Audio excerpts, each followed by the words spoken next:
Hi, I come here to share with you a puzzling issue that we have going on in the United States, I mean all over the world, but particularly the United States, and that's driving under influence, particularly alcohol. Now, I would start off by asking you a question. I mean, what can you get done in a half hour?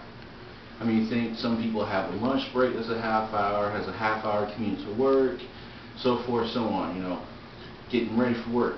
Well, the next time you take that half hour, I want you to realize that every half hour, one person in the United States is killed by a drunk driver.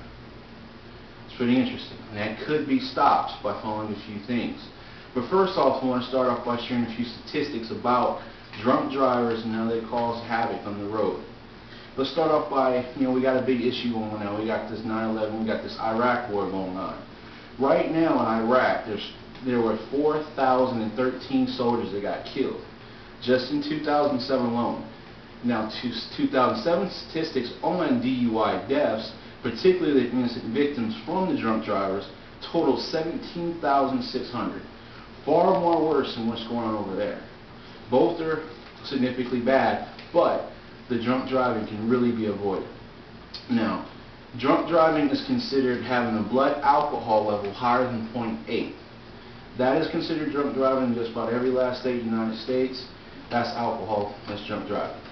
Now, some people feel, okay, well, I can take a couple of drinks and, I feel good driving. But if you're buzzed, that's the same thing as drunk driving. All it takes is one mistake, and you got a tragedy on your hands. Now, if you look at all the accidents that take place in drunk driving accidents, it's not the drunk driver that gets killed. It is the innocent victim. You're looking at your soccer moms. You got the guys coming home from work. You got whatever. Those are the ones that get killed in these accidents because they all stiffen up when the accident happens, and the drunk driver's so loose, they don't realize what's going on, and they always survive to tell the story, whereas the innocent victim dies. Now, nobody deserves to die in that situation, but what we have to do is come up with a solution or to stop drinking and driving. Now, I'll tell you a story. There was a guy that I worked with, older guy. He served 7 years in Vietnam. He dodged bullets. He made it back to tell the tale. He was 7 years old. He was coming back from work one day, and the drunk driver veered across the road on oncoming traffic with his headlights off, killed him instantly.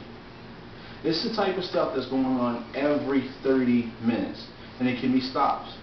Which ways can it be stopped? One way in particular is to get a designated driver. What is a designated driver? A designated driver is somebody that goes with you or your friends when you go out drinking, and they don't drink, and when you guys are ready to go home, they drive you home. That is a great solution, and it's helped save the lives of thousands. There's an organization out called Designated Drivers Association, DDA.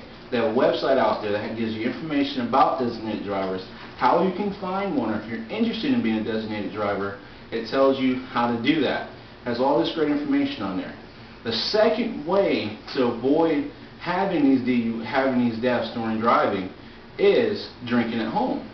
You don't have to go out and drink. If you want to have your little party and drink up, do it at home. You don't have to take the roads because sometimes you can't get a designated driver. Drink at home. Now, there's different things that can happen if you drink at home, but it's isolated to your house and you're not on the road causing havoc. Now, if you think about all the people that do these drunk driving incidents, most of them is youth, people under the age of 21 that's doing the drunk driving. Statistics shows that the youth that first get their license at the age of 16 and 20, more than half of them are already gotten drunk driving. And that drunk driving is not just having a couple of beers or having a couple of drinks. It's what's called binge drinking, which is consuming 5 or more alcoholic beverages. That can deter your frame of thought, your whole thought process, the way you think, the way you act. And you should not be on the road that way. The third way to avoid any deaths on the road from driving under the influence is to not drink at all.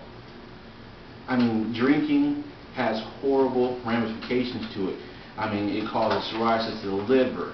It causes so many different side effects to it. Why even do it? Now, I understand drinking, we're all college students or whatever, we're adults here, and there's nothing wrong with drinking. But just keep it down to the minimum. If you do drink, regardless whether it's one drink, two drinks, don't drive. Now,